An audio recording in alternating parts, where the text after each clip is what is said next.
welcome back. This is our last session of the day. It's been quite a long day, but no, that won't be mine to moderate. There will be another session after this. I will be on the stage as one of the panelists, but not moderating, which is really good because that takes the pressure off.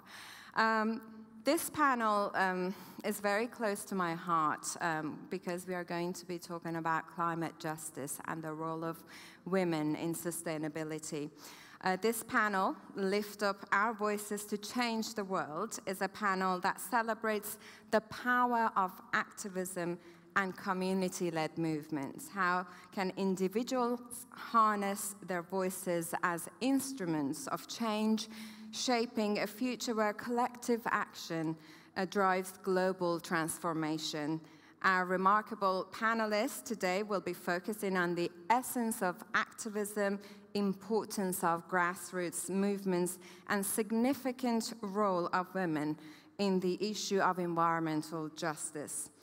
Please join me in welcoming Katrina Kiss and Caitlin Southwick to the stage. Welcome, welcome.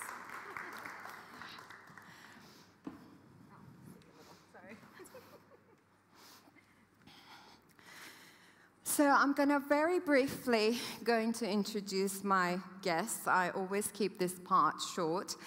Katrina is a dedicated graduate teaching fellow and researcher at King's College London with a focus on sociology.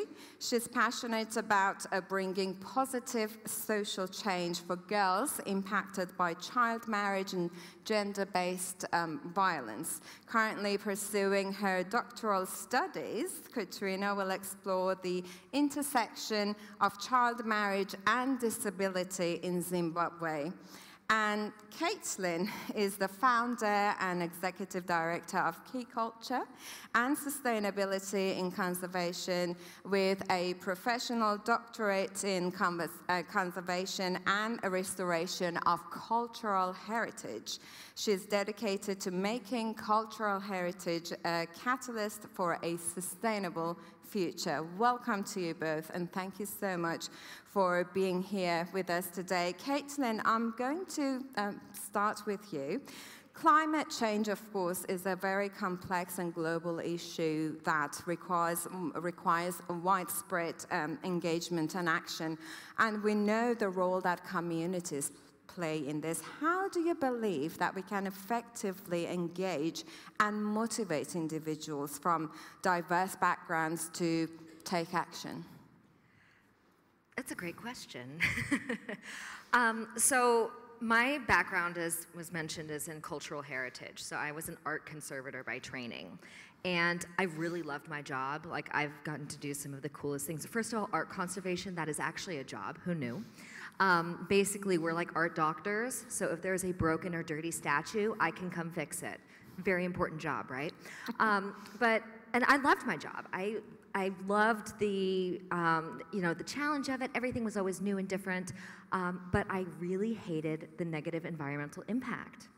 And, you wouldn't think about that, but as a conservator, I was using a ton of toxic materials, chemicals. I was using a lot of plastic. Everything in the art world right now is like plastic loving. It's really awful.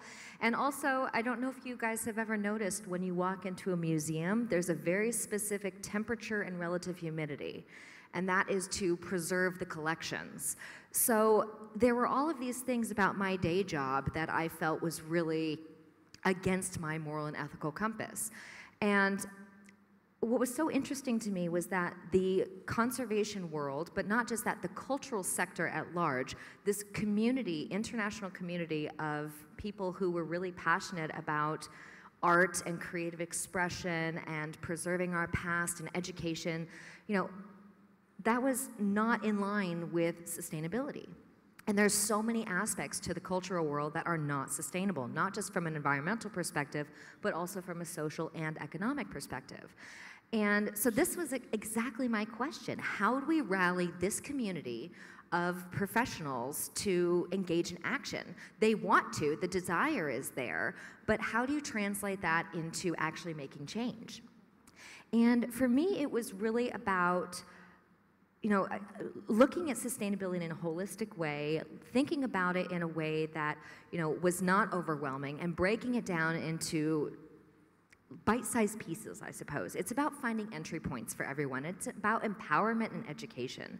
And I think for me, that was the way that I approached looking at driving change in the community, was finding out, first of all, what is important to the community, and also what can you actually do. It's about that ownership and that empowerment. And when you're talking, and we were talking this morning about looking at stakeholder engagement in slums in India, and thinking about what matters to that community, because if you can identify what matters, that's your entry point. And one of the things I think that's so exciting about the climate conversation, and actually sustainability in general, is that there's always an entry point. There's always something that's going to matter to people. And so it's really easy to be able to find something that people want to take action on. And then about making that action accessible by, giving people simple ways that they can do things. And what Mark was also saying this morning, which I fully agree with, is, even if you don't know what to do, even if you don't know how to do it, you can always talk about it. So it's asking the right questions. It's about just building that awareness through normalizing discussions about sustainability and about the climate. And I think that, for me, that's really the power of community, is that, you can have this ripple effect. If one person starts asking a question, then they're going to ask it to someone else, who may ask it to another person, and the conversation starts to build. So I think that, we've talked also a little bit today about the importance of policy and governance. Yes, it has to come from that level, but actually, I think the driving force is grassroots. Absolutely. I am all for the bottom-up approach. Caitlin, you mentioned raising awareness and communication. We've been talking about this throughout our sessions today, whether it was ditching the plastic or climate change or infrastructure and everything, even the fashion. Communication plays a vital role in raising awareness. We all know that.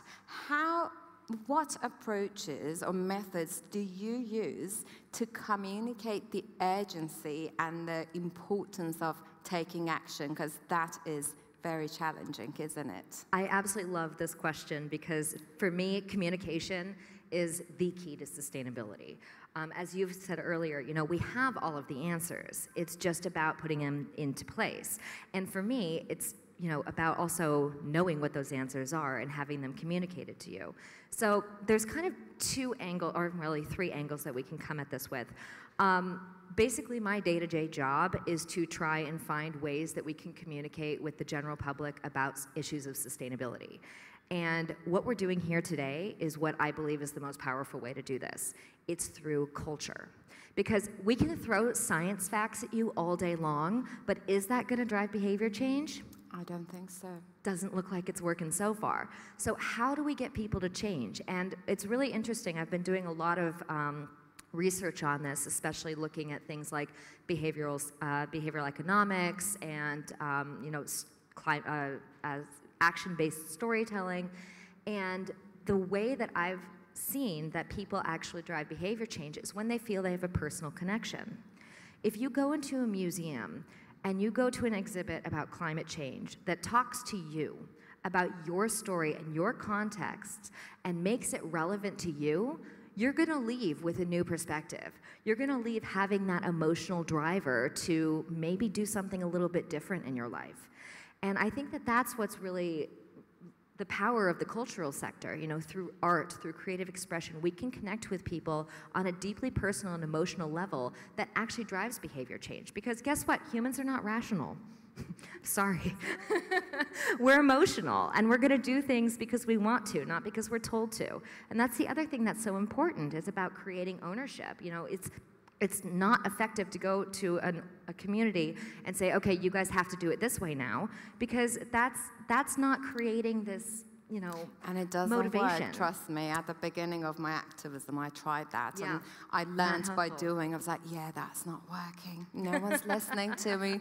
I need to find a better approach. Absolutely. And I think, so for me, it's about communicating through culture. I think that's one part of it. But in my job, I get a lot of people who come to me and say, you know, Caitlin, I'd love to be more sustainable, but my boss isn't into it, or my colleagues aren't into it. How do I talk to people about sustainability? So, you know, we're talking about this, the power of bringing it up through action. And I always say there's, you know, if you're talking to your supervisors, it's about aligning your motives with their interests. So how can you figure out what's on their agenda and make sure that you're appealing to that? Because, you know, if it's financially, then if you go to your boss and you say, oh, I've got this great idea and it's going to really help kids and it's going to be really fun and good PR, and they're not interested in that because they're only interested in the budget, then it's going to fall on deaf ears. So figure out how you can align your agenda with the agenda of your boss. Absolutely. You need to learn their language and see what it is that they want. And I'm going to give you an example because I also learned this by doing it. I had this massive campaign in Thailand as one of the top producers of plastic, and I was very much into it, and I was trying to help reduce the use of single-use plastic. And I remember I would use, because the videos that I used to watch, they all made me cry. It's like the sea turtles and the birds, all like, you know, either with all these plastic pieces in their stomach or like strangled and all of that. And that made me cry, and that made me so emotional. So I would use those photos in my slides when I was doing my presentation. And then I just realized that my audience don't really have the same passion. They don't, it's not giving them the effect that I want the slides to give them. And then I had to sort of understand my audience, and it was really, really fascinating. The moment I managed to link it to the health of their children, that was absolutely amazing, because then I had their attention. Then they were there to actually do something about it. 100%. It's so interesting. You can tell people all day long to stop using plastic water bottles, which, by the way, I'm very much hoping that we have the not pla next year. Yes, I'm just going to be advocating for that everywhere. But when you tell people that as humans, we consume a credit card's worth of microplastics every week, and the #1 source of that is this, what you're drinking. All of a sudden, I remember I was in a conference talking about that, and there was a woman sitting taking a swig, and the second I said that, she goes, oh. she put it down. She's like, yeah. So it is. It's about finding what you know, aligns with people, what resonates with people. It's also about staying positive. I think, you know, this is something I get asked about all the time, like, how do you stay positive? How do you stay hopeful? But, you know, you have to make sustainability fun. It's not going to do any good to, like, shame people or blame people or point fingers or talk about all the problems. Let's talk about the solutions. Let's make it sexy. Let's make it interesting. Let's make it feel good. So I think that for me, you know, the communication tool is about, you know, pointing out the successes and building on those and making it a fun conversation to be a part of. Absolutely, I couldn't agree more.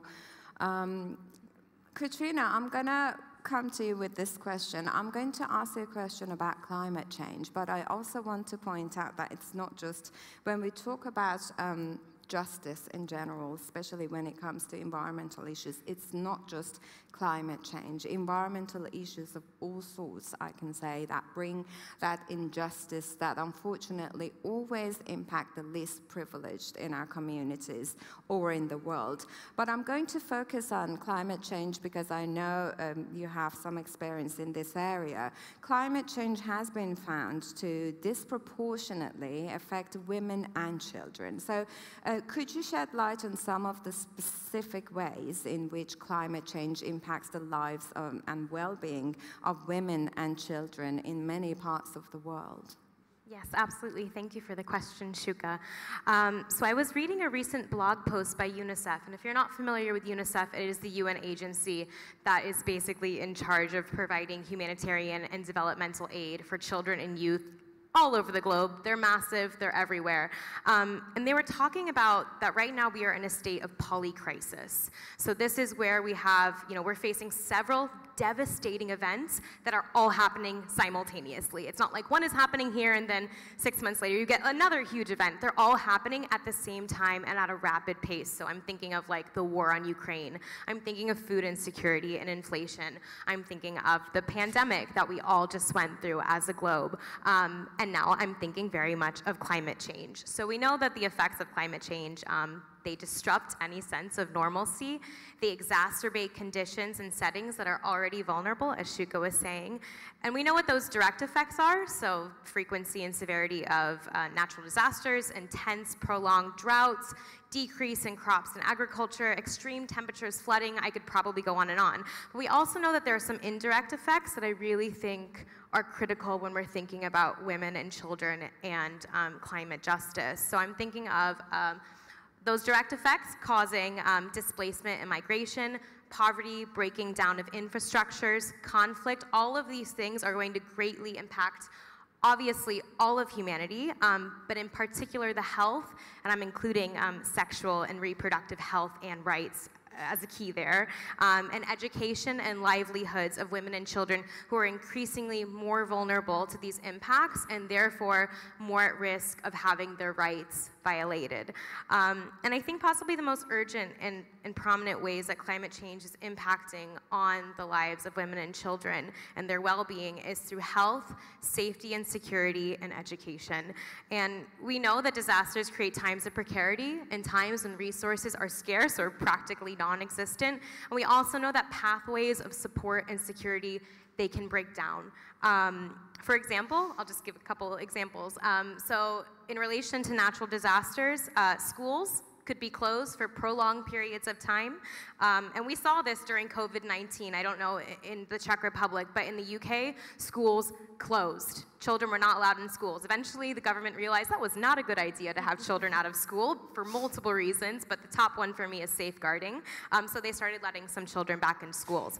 But when children are out of school, let's say due to a natural disaster like a typhoon or a hurricane, they can be without access to education, which is the most important, but also vital school-based resources like food, clean water, a safe place, safe mentors, and also healthcare and health checks. And many children who are out of school struggle to return. So we're seeing that right now with COVID, where COVID happened, schools closed, children and young people were taken out of schools, and guess what? Now it is so difficult to get them back in, especially in the global south, where once they were taken out, it was already so hard to get them back in the first place, and now it's more difficult and more challenging to get them back. So that's thinking of children. And for women, in terms of climate change related shocks, I'm thinking about families being forcibly displaced because of climate shocks. And this creates increased risk for physical harm and exploitation for women as they leave these familiar environments and trusted places.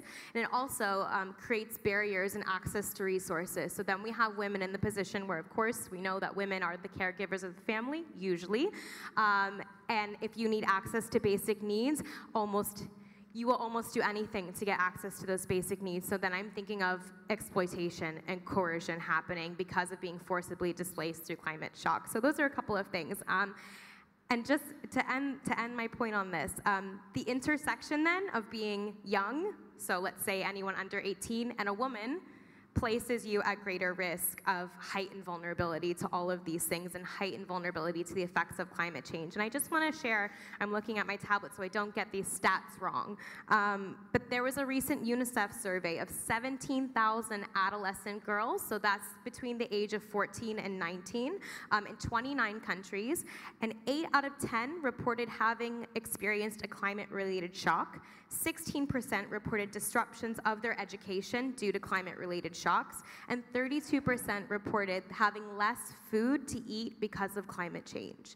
So I just want to keep that in mind. And for me, I'm really particularly concerned about, I'm sure we've all heard, hopefully, about the Sustainable Development Goals. And for me, the most important one is goal number 5, which talks about achieving gender equality and empowering all women and girls by 2030. And within that goal, most of my work is focused on target 5.3, which outlines that all harmful practices, including child forced and early marriage and also female genital mutilation, are eliminated by 2030. Thank you, Katrina. Thanks, Shooka. This is absolutely crucial. I think we need to make sure that we are all aware of what's happening due to climate change. But just to, again, add to that, as I said, it is not just climate change that unfortunately brings this inequality, which for some reason mostly affects women and children. It's other environmental issues as well.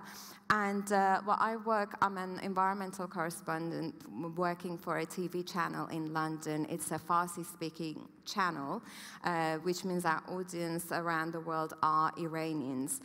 And it was quite interesting. I was just trying to explain how the water bankruptcy, we call it, not water crisis, because a crisis is a situation where at some point you can come out of it.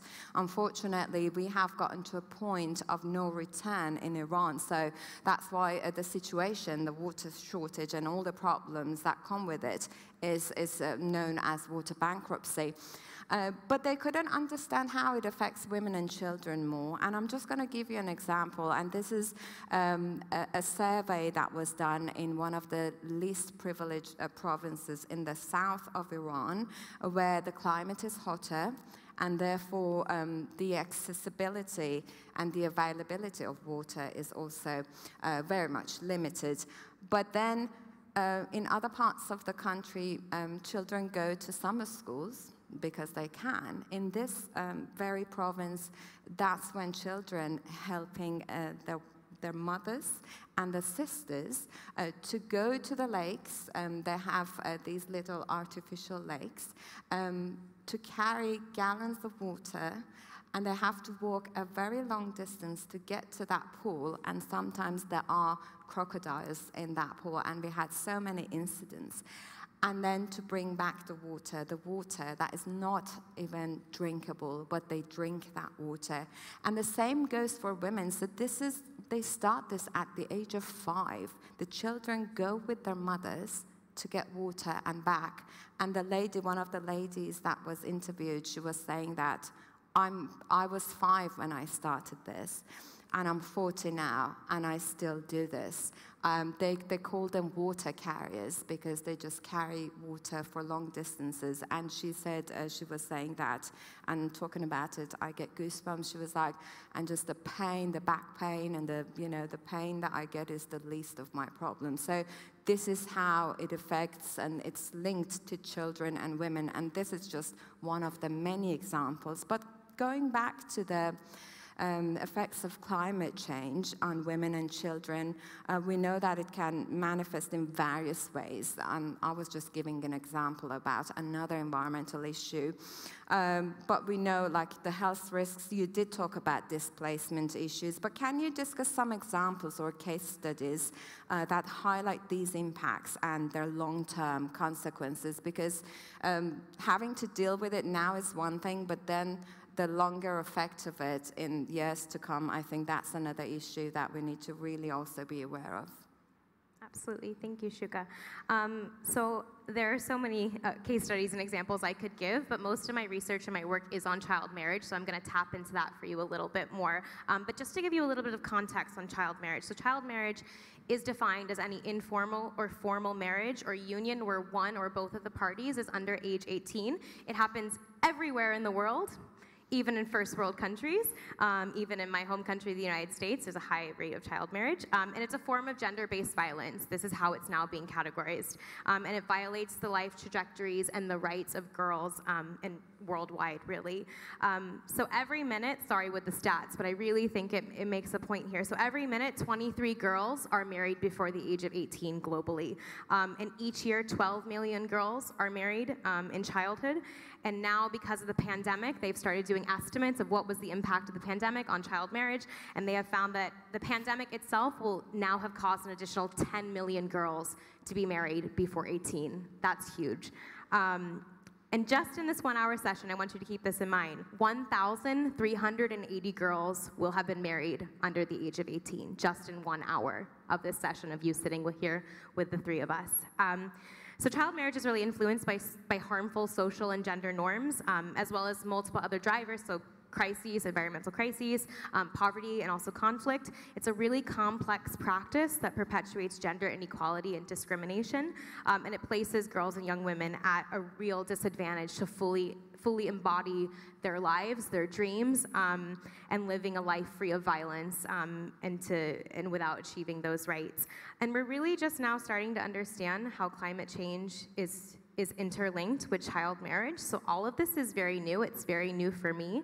But a latest report by UNICEF that I read only about 2 months ago, and I sent it to Shooka immediately, and I was like, you need to see this, is that for every 10% change in rainfall due to climate change, either high or low, child marriage will increase by 1%. So, again, quite shocking. And I just want to present a few case studies, as Shooka was saying. So over the last 20 years, we know that Pakistan has made considerable progress in reducing their rates and prevalence of child marriage. However, there was the devastating floods of 2022 that I'm sure many of us saw on TV, and it's now expected that within a year of that flooding, there will be an 18% increase in child marriage, which would eliminate about 5 years of progress that they've made, so taking steps back. And the rise in child marriage due to these crises and disasters that are obviously climate change shocks, like with the flooding in Pakistan, it's really because of the loss of household income, stable household income, the ability to not be able to meet basic needs anymore, and also the breakdown of families, closures of schools, loss of security and safety. And child marriage in this context is seen as a coping strategy. So it's a coping mechanism by keeping girls safe. I use that word very lightly, safe through marriage, but also relieving this burden of caring for girls in families when families are in precarious situations. And another example is now we're seeing the effects of climate change on food insecurity. So food insecurity, as we know, is worsened by climate hazards, and it can create either flooding or it can create complete droughts, and it really is connected to perpetuating poverty. And in Zimbabwe, some research was recently done that showed that girls that were in food insecure households would actually seek themselves to be entered into a marriage to escape their own food insecurity in their household. So these are girls that are seeking out marriage under 18 because they're not being fed at home and they need to individually meet their basic needs. And then also parents of food insecure homes in Zimbabwe may also feel like they need to marry their daughters, again, to relieve this burden of one more mouth to feed, but also to seek marriages in which they see they can give their daughters a future that is not food insecure. So that's where I really see these long-term impacts. And I think the biggest one for child marriage is that many of these girls become pregnant at an adolescent age. Physically, girls are not meant to be pregnant at 15. We know this, science tells us. Adolescent pregnancy is the #1 killer of that population of young girls, and child marriage places them in a situation where they could become pregnant. So yeah, I'm just going to end this point by sharing one really quick quote that I found in some research from Malawi, and this is Hope, who was married at 14, and she says, "I got married early because my parents are farmers. They grow tobacco, and during the last growing season, they harvested very little. If my father had harvested enough, he would have let me continue to go to school. But because he harvested little, he said he would marry me off. I have accepted that climate change has affected my life and brought me to where I am now. My parents tried their best, but it failed because of climate change." So these are families and parents who really want to do the best they can for their children, but shocks related to climate change are preventing them from doing that. They feel like they have no other choice. Thank you, Katrina. And I think it's important to again highlight the fact that we live in such an interconnected world. everything is so interconnected, it's so intertwined and interlinked. I was just thinking, because we know that when we talk about sustainability, when Mark talks about lifting people out of fuel poverty or poverty in general, because we know how these issues are all very much linked together. Why do they have to agree to marry at that age? Because part of it is because of poverty, whether it's food insecurity, whether there isn't enough income to feed the whole family. And that is why I always say we always need a basket of solutions. We can't always come up with one solution because there are always so many different aspects to a problem. So it's not all that straightforward, and I think that's something very important to think about. But I'm going to bring in another female voice, that of Megan Kennedy, a very dear friend of mine who would have been with us here, but she's trapped in the UK waiting for her visa, as she is an expert of climate change anxiety and what we can do about it. Again, we were talking about how it is really stressful sometimes to think and know all the horrible facts about the climate crisis, but at the same time, we also have all these wonderful solutions that we talked about. So we know there is hope, and we know that there is a lot we can do. But how can we protect ourselves? Because it's very important that we have that health of a mind. We have a healthy, a perfect mental health, in a way, to be able to continue what we do. So that is very important. Could we please have the video? Thank you. We see this in ways where rise in temperatures, for example, can result in higher suicide rates, as well as violence and aggression. It can result in grief, depression, post-traumatic stress disorder, and breakdown of community well-being. We can also see the more long-term direct impacts of climate change on our mental health when we think about how this affects migration, forced migration, lack of resources, breakdown in healthcare systems, as well as human trafficking, which all of these things very, very much impact our mental well-being and the well-being of the community in general. And this can result in generational trauma as well. So it's really important that we examine this, because we know that for sort of the one direct impact of climate change that affects our physical health can result in 40-fold on our mental health.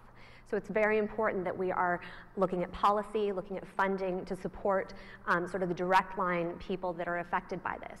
And when I talk about sort of the direct frontliners in this, it's the people that are the victims of these disasters, but also the frontline workers. So the first responders, the journalists, the people working directly in mental health, because this also is going to impact them and how they're able to show up at work, do their jobs, and support these communities that need them.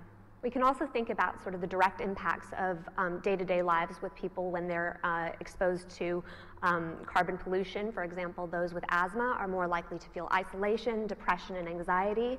So while we think about sort of the big catastrophic impacts this has when we're thinking about sort of things in extremes, we need to also be thinking about how this is affecting general populations on a day-to-day level. Direct climate change doesn't impact us all equally. So there are people that are more vulnerable to this, including people with disabilities who might not as easily be able to escape these natural disasters. People that already have pre-existing mental health conditions will be more affected. For example, it's 3 times more likely that people with pre-existing mental health problems will be affected by extreme heat and are more likely to suffer death from that. So we really need to be looking at all the communities that are affected by this.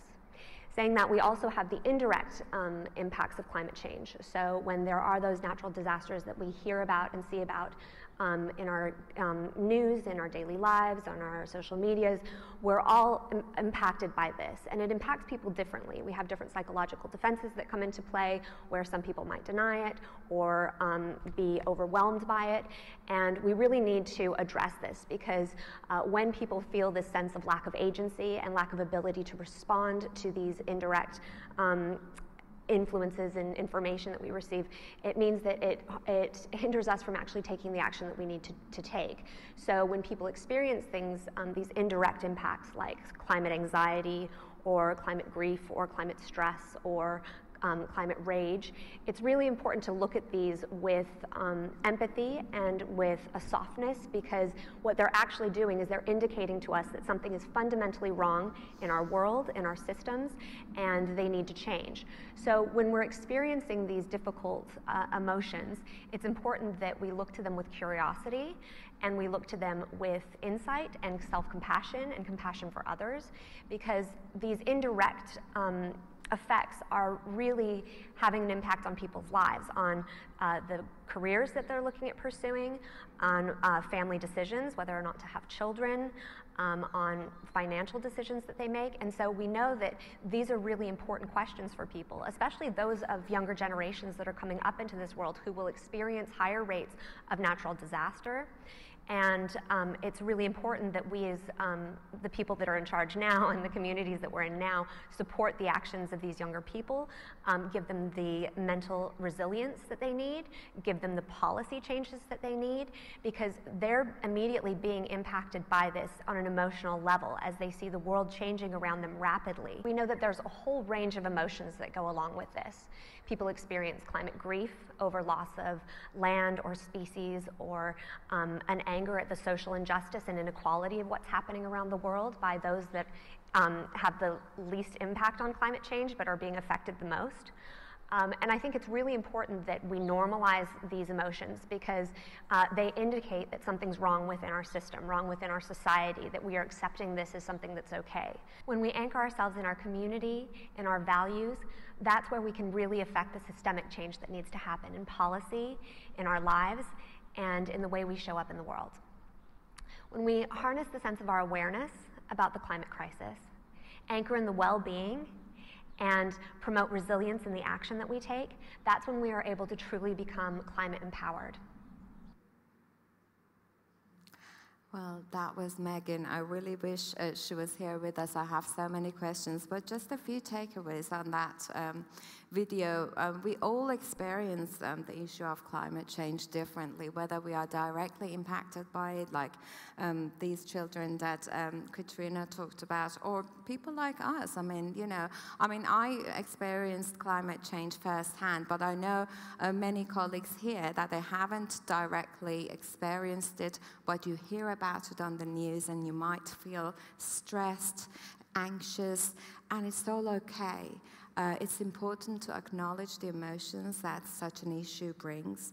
And I think what we need to do is to make sure we look after ourselves, because what we shouldn't be doing is giving in and giving up. So having said that, Caitlin, given what also we've heard from Megan, many people may feel overwhelmed or disconnected from the issue of climate change. How can we empower individuals to believe in their ability to make a difference and inspire them to take meaningful action? Because that's what we need.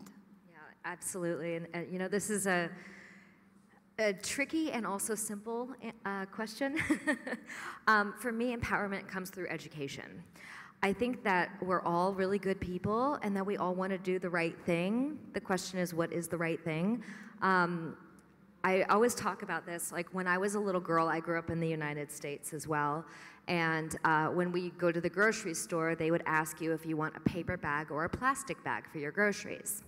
And when I was young, my mom told me that the paper bags were made from trees that were cut down in the forest. And I was very upset by this. So I wanted to save the trees. So when I would go to the grocery store and they would ask, do you want paper or plastic? I would very proudly get up and say, I want plastic because I want to save the forest.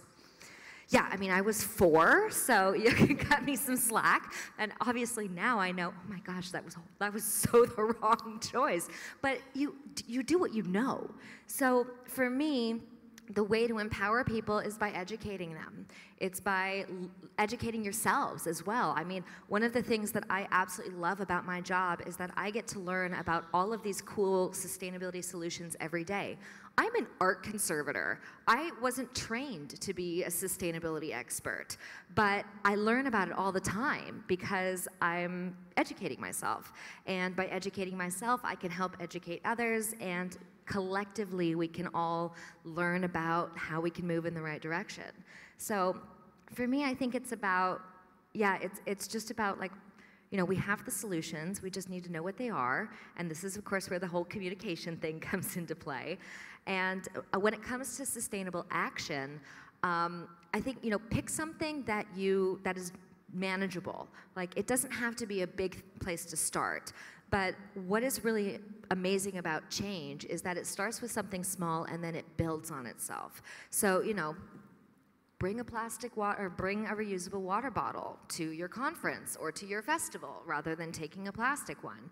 Point out when other people are doing cool things. Be like, oh, hey, I saw you brought, you know, your own reusable mug. Like, that's very sustainable of you. Isn't that wonderful? Or, oh, I heard that you took the train here instead of flying. Isn't that wonderful? And all my sustainable outfit today. Yes, sustainable outfit. This is very cool.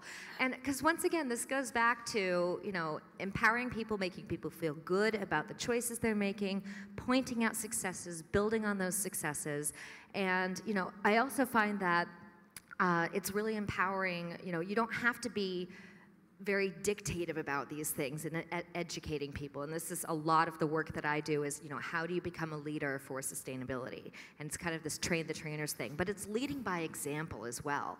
As a conservator, I told you I've done some of the coolest things you can do. I used to work at the Vatican museums. And at their canteen, this is very Italian, you would, you know, go through the line, they would give you the food on the plastic plates, and then you take your plastic cutlery, and then they give you the plastic water bottle with plastic cups, because apparently it's not hygienic to drink out of a plastic bottle, so you have to pour it into a plastic cup. I mean, I cannot tell you the anxiety I had every time we had lunch. But I would always bring my lunch. I'm a gluten-free vegetarian, so that also, you know, makes it a little more limiting. But I would always bring my lunch, and I would always bring my own utensils and my own water bottle. And there was one, and I wouldn't say anything about it. I just did this. And one day, I sat down, and my colleague had gone through the line, gotten all of her stuff. She came and sat down at the table next to me, and then she pulled out a fork and knife from her purse. And I looked at her, and I was like, did you bring your own utensils? And she's like, yeah, I see that you do it every day, and, you know, I just thought, that's something I could do. Isn't it really wasteful that I'm using a fork and knife every day that I throw away? And I was just like, that is so, like, I was so excited. I had never said anything to her, but she had seen me do it, and she was replicating that behavior. And that, to me, that's like the stuff that gets me out of bed every day. Absolutely. And I think it is also a little bit like a contagious disease, but in a good way. Because the more you do, the more you want to do. Because I'm often asked, okay, so I'm going to save a bottle or two here and there. How is that going to help tackle the climate crisis? Yes, we can look at the facts and figures and say, yeah, we know that's just a very small percentage of what's happening globally. But my argument point is that when you start by doing these simple little things, that sort of empowers you to become a responsible citizen. And when you get to that point, and that contagious disease, that's like the more you do, the more you want to do. So I started with only reusable water bottles and reusable cups, and then I was like, oh, okay, so what's next? What can I do?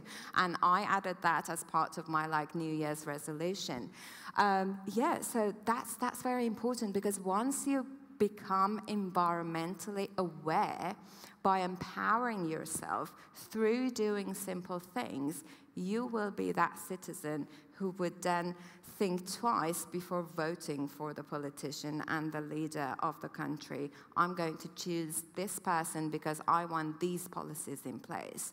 And that's why we say it starts from here, just saving a water bottle, but then on a bigger scale, that's where we see the results. So, Katrina, I'm going to come back to you again with climate change.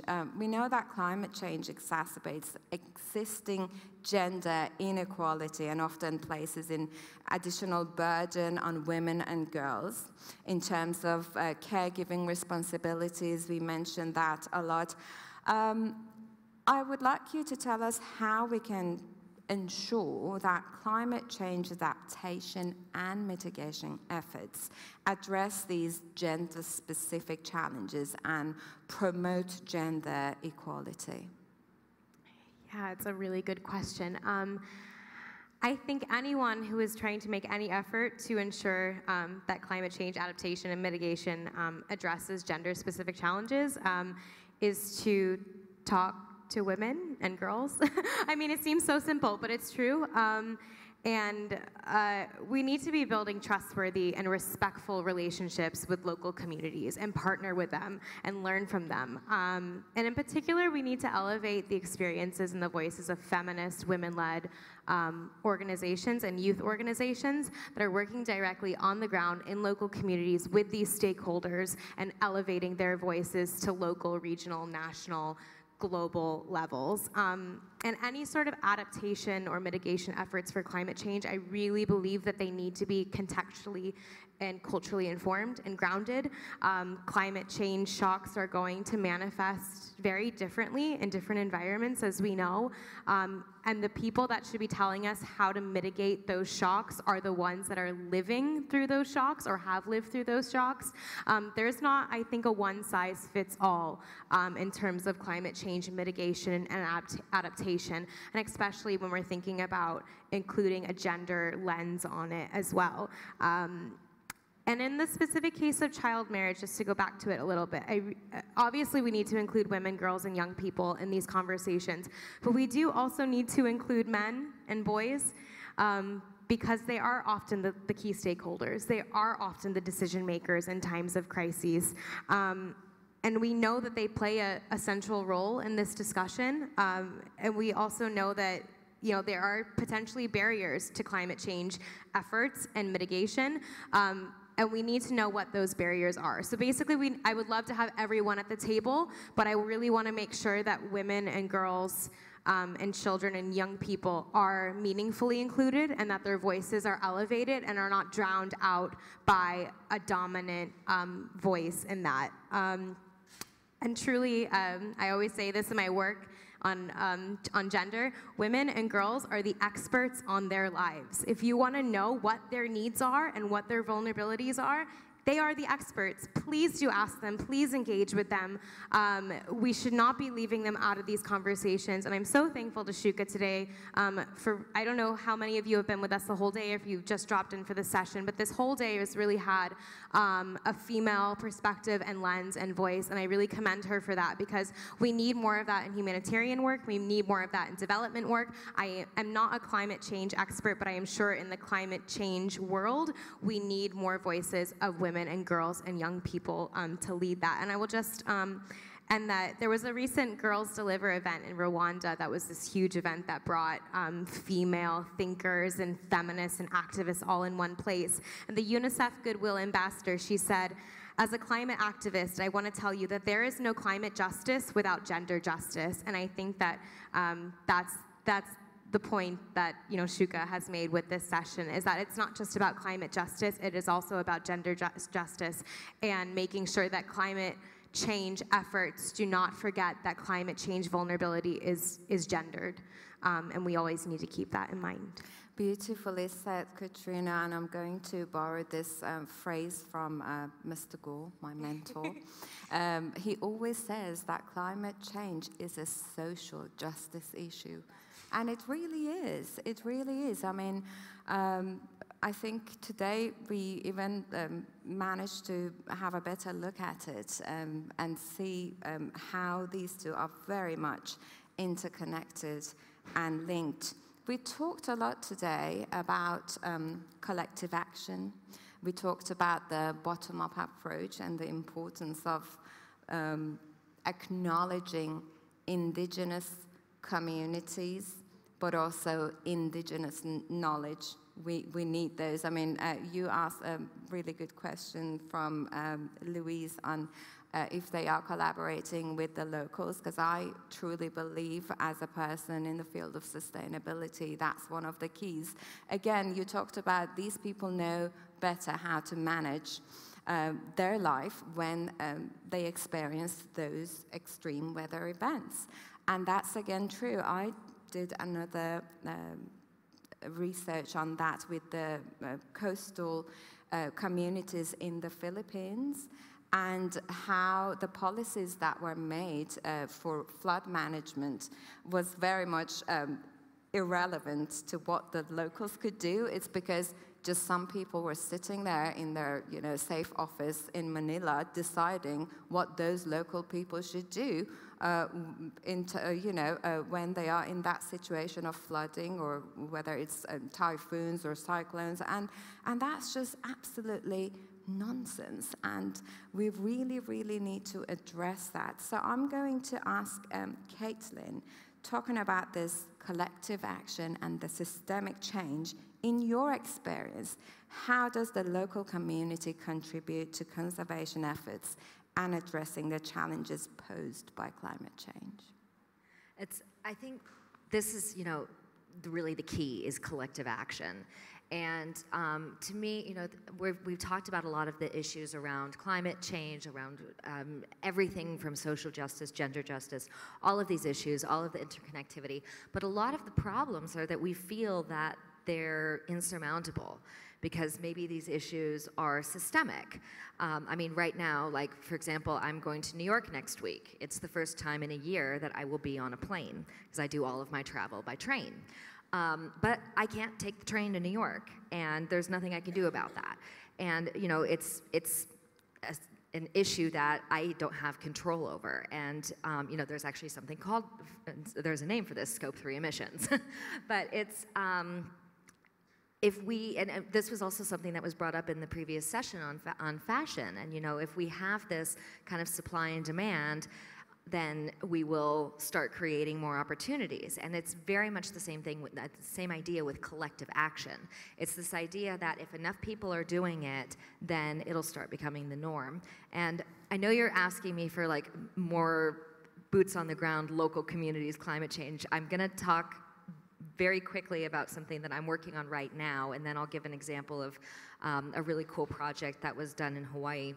But one of the issues I already mentioned earlier so I come from the museum world, obviously, with museums, is that they're running their HVAC systems, so the heating and cooling units, 24/7, 365 days a year, how many days there are in the year, and massively strict, massively energy intensive things. And it's basically like 18 degrees plus or minus 2 year round worldwide. Done. And, okay, maybe that's not so horrible in London, but try doing that in Australia, try doing that in Brazil. And the energy is just absolutely astronomical. But museums say, well, we can't change those practices because of international loan agreements. Because if I'm Museum A and I want to borrow a painting from you, you're not going to give it to me unless I can prove that I can take care of your painting. And that means that you're requiring me to keep 18 plus or minus 2. Which means that I'm still running my HVAC systems at an enormous rate. Okay, this is way too much detail, but the point is that what we needed here, this is a systemic problem, we need everyone to get on the same page. We need the entire museum community to agree to make these changes so that no one is left out or left behind, so that international art loaning can still happen, and so that everyone can make the changes to their HVAC systems collectively. So we launched a pilot project in May that we are starting in Denmark. We're working with 10 museums there to go through the process of updating their climate control and loan agreements. And we're replicating this project all over the world. So we have projects popping up in France, Austria, Sweden, Norway, Australia, the US, Canada, Argentina, list goes on. But the point is that we have to do these things sometimes together. And a lot of times, yeah, that takes a lot more work on the front end, but on the back end, you're gonna go so much farther when you're doing it collectively. Absolutely. Thank you. We have a few minutes to take questions. I know I still have loads of questions myself to ask my wonderful panelists, but I think I should give the floor to you, you wonderful patient audience today that stayed with us this whole time. So I'm going to give the floor to you. Do we have any questions for Katrina and Caitlin?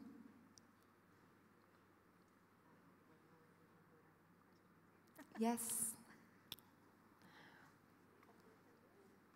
So I guess I have a question for all of you, but when you were explaining your situation in the cafeteria with your utensils, how would you think about the other part? Like if you have plastic stuff, you don't have to clean it then with water, right?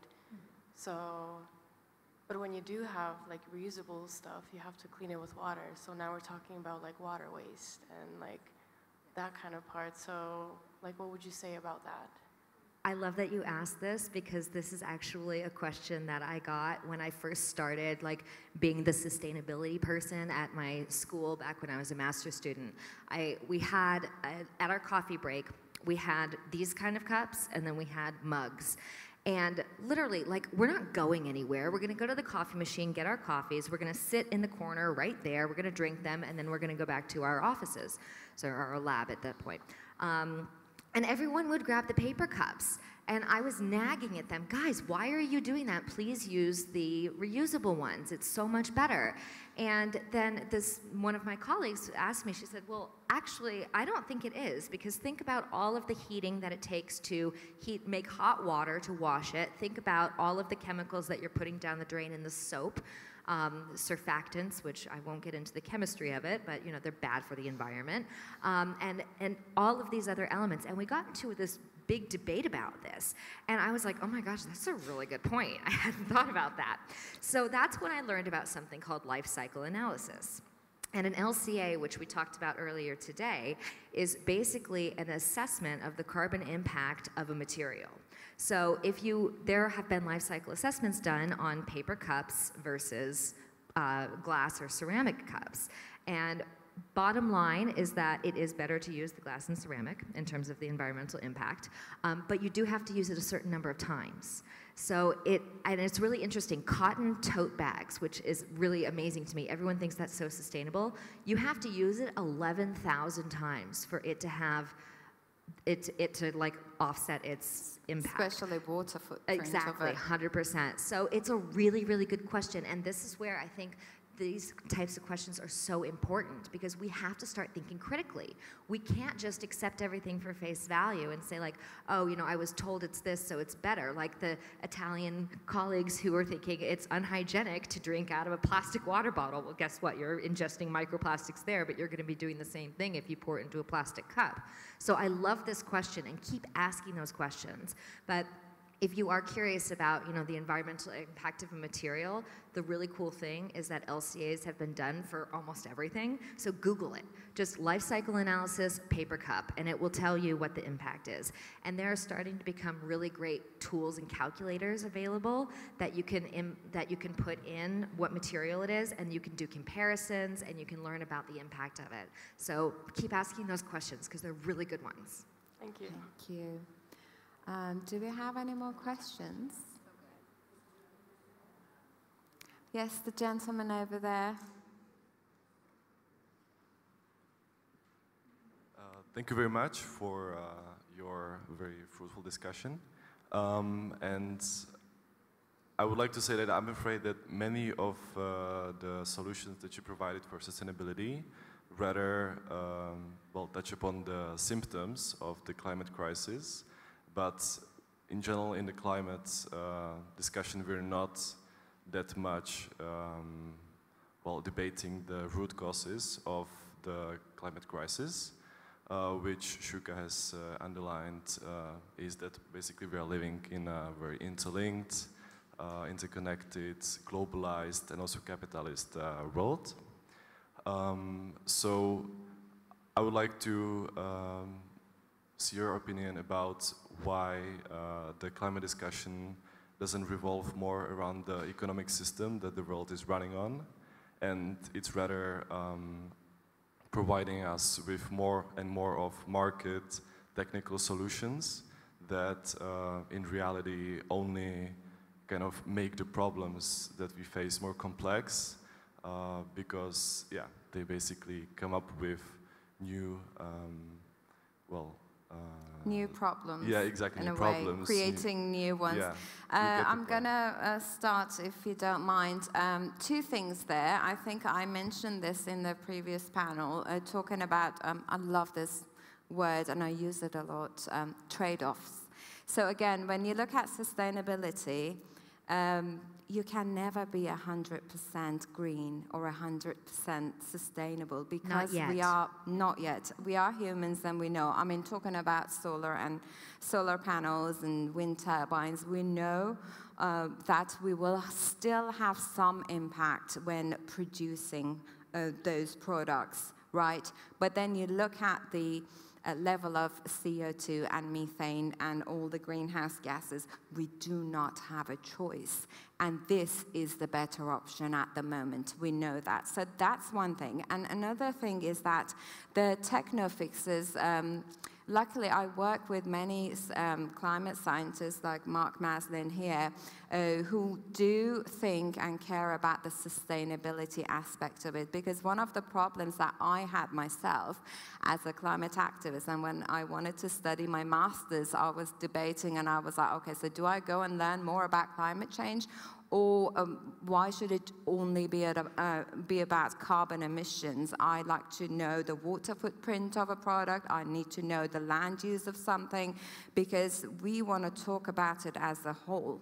It's not just the carbon we produce, but how about the water we consume? How about land? How about biodiversity? And that's why I decided to go and study sustainable development. But that's there are so many techno fixes that I think that are just there for those big giants and companies to deceive us some more and say, hey, look, don't worry, we're going to emit as much CO2 as we want, but don't worry, I know how to store it back, under the sea, But yeah, so that's where we are at the moment, and I think you are so right. We always create the problems by our new innovations, and then we realize what they're doing to our society and our world, and then we try to fix them again. But I think we are sort of going towards the right direction here. We do have, I have the privilege of knowing so many amazing experts who are very much thinking about the sustainability aspect of all these solutions to climate change. Would you like to add to this? Yeah, just to add on to that, I think, Shooka's totally right in terms of, this is a learning experience. I think it's really challenging because we don't really know what sustainability looks like. So it's difficult to, say that we're going towards this future because we don't know what this is. And I think that's actually one of the problems we have is that, I always say sustainability is a little bit like doing a jigsaw puzzle upside down. We've been taught how to do a jigsaw puzzle. You look at the pretty picture and you match the pieces by color. Flip the thing upside down and you're like, this is completely impossible. What am I supposed to do here? But then we start to look at it a little bit differently. We start to pick out the shapes. We start matching things by pattern rather than by color. And before we know it, we see how these things fit together. And as we've been pointing out, they're all interconnected and they're all related. And I think that one thing you touched upon here is this idea of economic sustainability. And this was also brought up in the last session. Sustainability has traditionally been very expensive. That was always a thing. And, you have these really great solutions or alternatives, but they're expensive. So, how do we, and in my job, I have so many people in the cultural sector as, people are overworked and underpaid. The lack of resources tends to be the lack of time and a lack of money. And a lot of times I get people that say we can't afford it. Sustainability isn't something we can afford. But Shooka pointed out this morning, sustainability is actually something we can't not afford. Is that the right way to put that? We have to be more sustainable. It's always economically more viable to be environmentally responsible because of the amount of money we spend reacting to these climate disasters. So if we could be more proactive rather than reactive, we're going to be in really good shape. But I also think, in terms of the in terms of kind of that bigger picture idea, it's a learning process, and we're going to make some mistakes, but we don't really know exactly where we're going. We need to start thinking a little bit more about desirable futures and how we want to get there. But while we're on the way, let's learn together, and this goes back again to communication. Let's learn from each other. Absolutely. And as you said, it's okay to make mistakes, because we are going to make mistakes along the way. But we have that vision. We know where we want to go. We know the world we all want to live in. So we are now looking at the available solutions. Some of them might work and some of them might not. But that's just a learning process. But the bottom line is that we cannot give up and we cannot give in. Keep innovating. Yes. Well, thank you all so much for being here with me throughout the day. We are out of time. If there aren't any questions, I think we are going to wrap up the day. Thank you. Thank you so much. And Katrina and Caitlin, thank you so much for being on this panel.